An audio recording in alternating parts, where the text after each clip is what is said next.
Hi అండి, ఇది కనుమ రోజు తీసుకున్న వీడియో అండి. పొద్దున్నే లేచిన తర్వాత ఎప్పట్లాగే ఆవు దగ్గరికి పాలు తీయడానికి అయితే వెళ్ళిపోయానండి. పాలు తీసిన తర్వాత ఇంకా మిగతా పనులన్నీ చూసుకున్నాను. పొద్దున్నే ఇది మటుకి కంపల్సరీ చేయాల్సిందేనండి ప్రతిరోజు. ఒక రోజు కొంచెం లేవలేక ఈ చలికాలం లేట్ అవుతుంది. ఇంకా ఒక రోజు ఇంకా అలాగే ఇంకా పొద్దున్నే పాలు పోసే వాళ్ళకి టైంకి పోయాలి కదండి. ఇంకా అలా అయితే పాలు తీస్తున్నాము. తర్వాత పాలు తీసి లోపల పెట్టేసిన తర్వాత ఇంకా ఆవుని దొడ్ని బయట కట్టాలి కదండి మళ్ళీ, అందుకని చెప్పి ఇంకా కడగడం అయితే స్టార్ట్ చేసేస్తున్నాము. నేను ఈరోజు ఎక్కువ ఈయనే కడిగారండి. నేను ఏదో కొద్దిగా అప్పుడప్పుడు మధ్య మధ్యలోనే కడిగాను, ఎక్కువ మా వారే కడిగారు.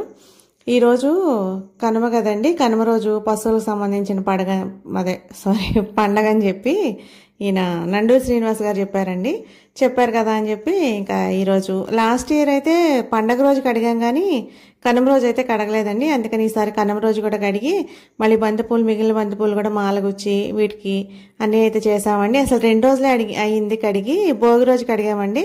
ఇదిగో మళ్ళీ ఈ రోజు అసలు మధ్యలో ఒక్కరోజే కడగంది, ఆ ఒక్కరోజుకే చిరాకు చేసేసుకున్నాయండి. ఇవి అయితే దూడ కూడా అసలు పేడ కడేసేసి దాని మీద పడుకొని ఇది కూడా అసలు నీట్గా ఉండట్లేదండి, మురికిగా చేసేసుకుంటుంది. దీన్ని కూడా కడగడం అయితే చాలాసేపు పట్టింది.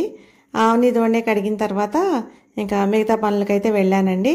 ఆవుని దోణి కడిగేసిన తర్వాత వాటిని బయట కట్టేసిన తర్వాత నెక్స్ట్ పాక్ కడగటం అండి. నాకు ప్రతిరోజు ఇది కంపల్సరీ అండి. ఆవుని కడగటం, దోణి కడగటం రోజు ఉండదు కానీ పాక్ అయితే కంపల్సరీ ప్రతిరోజు కడగాలండి.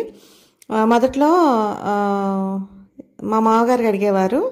అప్పుడు ఆయన ఏదో పైపోయిన సరిగ్గా ఒక రోజు కడక అట్లా కడిగేవారు. ఆవుకి దూడకి మిన్నళ్ళు, గోమర్లు బాగా ఎక్కువ ఉండిపోయాయండి. తర్వాత ఇంకా మేము మొదలుపెట్టిన తర్వాత ఇంకా ప్రతిరోజు ఏదేమైనా సరే, పండగ అయినా ఎక్కడికైనా వెళ్ళాల్సి వచ్చినా ఏదేమైనా సరే వీటిని మట్టికి కంపల్సరీ నేలంతా నీట్గా కడగాల్సిందే. వీటిని బయట కట్టామండి. కడిగిన తర్వాత కడిగిన వెంటనే ఇలా మచ్చలు ఉంటాయండి. తడంతా ఆరిపోయిన తర్వాత అంత మచ్చలు అయితే ఉండవు. వీటిని బయట కట్టిన తర్వాత పచ్చిగడ్డి తగ్గిపోయిందండి. ఎందుకని ఊరికే పొద్దున్న ఒకసారి వేస్తున్నాం ఎండుగడ్డి, అయ్యి అంత ఇష్టంగా ఏం తినట్లేదు అవి. ఆ తర్వాత కాఫీ పెట్టుకొని మళ్ళీ బయట కొంచెం నీరెండలో కూర్చొని కాఫీ అయితే తాగామండి నేను ఈయన. కాఫీ తాగిన తర్వాత ఇంకా మిగతా పనులకైతే మళ్ళీ వెళ్ళాను. మా అమ్మాయి ఏదో అంటుంటే నేను చూసి మాట్లాడుతుంటే, నువ్వు మాట్లాడకుండా తాగు కాఫీ అని అయితే మా అమ్మాయి అనింది. ఇదిగోండి పాకైతే కడగడం స్టార్ట్ చేసేసాను. పేడ బాగా పామేసుకొని ఇదంతా చిరాకు అయిపోతే రుద్ది కడగాల్సి వస్తుందండి రోజు. ఇది కడిగిన తర్వాత టిఫిన్ వేసేసుకున్నామండి. పండగ రోజు వేసుకున్న గారెల పిండి అయితే మిగిలితే కనుమ రోజు మినుము తినాలని శాస్త్రం అంటండి, కంపల్సరీ తినాలంట. అవి అయిపోతే కనుక నేను మళ్ళీ రుబ్బుదాం అనుకున్నాను కానీ పిండి ఉందని చెప్పి ఇంకా పండగ రోజు వేసుకున్న గారెల పిండి ఫ్రిడ్జ్లో పెట్టేశాను. ఇంకా వేసేసిన వేస్టే కదా, ఎవరు తినరని చెప్పి ఆ పిండితోనే అయితే గారెలు వేసేసుకున్నానండి. మా అత్తగారు అయితే కవర్తో వేస్తారు కానీ నేనైతే ఇలా తడి చేసేసుకొని చేత్తోనే చేసి ఇంకా అలా వేసేయడం అలవాటండి నాకు. మరి పెద్దగా వేయనండి, కొంచెం చిన్నగానే వేస్తాను. తర్వాత గారెలు వేసిన తర్వాత నిన్నటిది ఆవిడ ఫ్రిడ్జ్లో పెట్టుకున్నామండి, అది మిగిలిపోతే ఇంకా అది వేస్ట్ చేయడం ఎందుకని చెప్పి దాని మీద కారబూందీ వేసుకొని అయితే నేను మా అమ్మాయి తిన్నాము. ఎంత బాగుందోనండి. మా అమ్మాయికి అయితే కారపూస కూడా వేశాను, నేనైతే ఓన్లీ కారబూందీ మాత్రమే వేసుకున్నాను.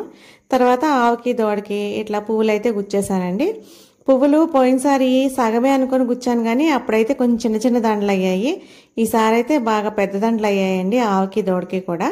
ఈ పువ్వులు గుచ్చేసిన తర్వాత ఇంకా ఆవుకి పూజ చేయడానికి అయితే వెళ్ళానండి నేను ఆవుకి దోడకి. ఇది అసలు పడుకుంది చూడండి, దూడ పడుకున్నప్పుడే వీటి పని అయితే చూసేసుకున్నాను నేను. ఇంకొక ఈరోజు కొత్తగా జరిగింది ఏంటంటే, నా పెళ్ళయి 27 సంవత్సరాలు అయిందండి. నేను ఫస్ట్ టైము కోడిపందాలు చూడటానికి అయితే వెళ్ళా. ఎప్పుడు వెళ్తానన్నా ఆయన అక్కడికి ఆడాలి రారు అని చెప్పి అసలు ఎప్పుడు తీసుకెళ్లరు. అయితే ఈసారి పిల్లల్ని తీసుకెళ్తా అన్నారు. పిల్లల్ని తీసుకెళ్ళినప్పుడు నేను ఎందుకు రాకూడదనంటే ఆయన అయితే నువ్వు వద్దనే అన్నారు. ఈలోపు పిల్లలు మేము తీసుకెళ్తారా అని చెప్పి ఇంకా లాక్కెళ్ళారు. కోడిపందాలకి అయితే వెళ్ళానండి. వెళ్ళి బాగుంది, చూశాను. కానీ ఇంకా ఈసారి వెళ్తే చాలే, ఇంకెప్పుడు వెళ్ళకూడదని అయితే అనిపించింది నాకు. ఆ కోళ్ళు పొడుచుకుంటా ఉంటే నాకేంటో కొంచెం చూడబుద్ధి కాలేదండి. ఈ దూడ ఇలా పడుకునుండగానే దీనికైతే పసుపు రాసేసి అంతా రాసేసాను. రాసేసిన తర్వాత తర్వాత లేచిపోయింది. బొట్లు పెట్టకుండానే. సరే చిన్నది కదా కాళ్ళకి రాయించుకుంటుందేమో, ఎలా రాయించుకుంటుందో చూద్దామని చెప్పి రాశాను. కాళ్ళకైతే బాగానే రాయించుకుంది. దీనికి ఎంతసేపు నా బట్టలు తింటమే పనండి. బట్టలు అసలు నోట్లో పెట్టుకుని నవ్వులేస్తుంది దొంగమొహంది. తర్వాత ఆవుకు కూడా పసుపు రాసేసి రెండింటికి అయితే బొట్లు అయితే పెట్టేశానండి నేను, ఆవుకి దూడకి. అంటే ఇంకా నేను గోపూజ అంటే ఇంకా నాకు మంత్రాలు అవి ఏమీ రావండి. నేను మామూలుగా ఊరికి పసుపు రాసి బొట్టు పెట్టి ఇంకా పువ్వులు ఏమన్నా ఉంటే దండ వేయటం, ఇంకా దండం పెట్టుకోవటం, ఇంకా ఇదే అలవాటండి.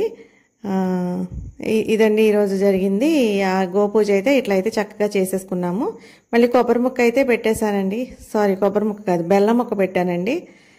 కొబ్బరి ముక్క ఒక్కొక్కసారి తింటుందండి, ఒక్కొక్కసారి తిందు. ఇంట్లో ఉంది కానీ కొబ్బరి ముక్క ఇంకా పెట్టలేదు. బెల్లం ముక్క పెట్టాను ఈరోజు కూడా. అరటిపండ్లు నేను పెట్టానండి, ఇంకా ఈ రోజుకైతే లేవు. ఈ గోపూజ అయిన తర్వాత పూలదండలు తీసుకురావడానికి అయితే వెళ్ళానండి నేను లోనికి. ఇదిగో చూడండి, చక్కగా ఈరోజు పెద్ద పెద్ద దండలు అయితే అయ్యాయి. ఆవుకి దూడకైతే ఒకటి ఎరుపు ఒకటి పసుపు గుచ్చానండి. దానికైతే మొన్నట్లానే సేమ్ గుచ్చాను. దూడ కొంచెం చెప్పిన మాట విని బాగానే కట్టించుకుంటుంది. ఆవు అయితే మెడలో ఏదో వేసేస్తున్నారు అనుకొని, అది రోజు చేసే పని కాదు కదండి, అది కొత్తగా ఫీల్ అవుతుంది. దాన్ని ఒకళ్ళు గోకి ఒకళ్ళు కట్టాల్సి వస్తుంది. రెండిటికి పూలమాలలు అయిపోయిన తర్వాత ఇంకా అప్పుడైతే బెల్లం మొక్క పెట్టానండి రెండిటికి. దూడ అయితే తినట్లేదు. దూడ దవడలో దోస్తే మళ్ళీ నవ్వులుతుంది, దూడ తినట్లేదు. కనుమకి కంపల్సరీ నాన్ వెజ్ చేసుకుంటారండి చాలామంది. మేమేమో సంక్రాంతి రోజు కూడా చేసుకుంటాము అప్పుడప్పుడు. సంక్రాంతికి మీది ఏ ఏరియా సంక్రాంతి రోజు చేసుకోరు కదా నాన్ వెజ్ అని కమెంట్స్ చేస్తున్నారు కొంతమంది. మాది ఇదివరకు పశ్చిమ గోదావరి జిల్లా, ఇప్పుడేమో ఏలూరు జిల్లా. మాకు ఇక్కడ అలా ఏమి ఉండదండి. మా అమ్మ వాళ్ళ ఊర్లో అయితే కంపల్సరీ పప్పు చారు కాసుకుంటారు పండగ రోజు. ఇక్కడ అలా ఏమి ఉండదు. నాన్ వెజ్ తినాలనిపిస్తే నాన్ వెజ్ కూడా వండేసుకుంటారు. ఇదిగోండి, ఆ తర్వాత నేనైతే ఈరోజు మా తోటకోళ్ళ వాళ్ళ ఇంటికి వెళ్ళాను. వెళ్తే తను ఇలా చేసుకుంటుంది. సరే నేను వేస్తా ఉండు పూర్ణాలు అని చెప్పి పూర్ణాలు అయితే వేశానండి నేను. ఇదండి ఈరోజు విశేషాలు.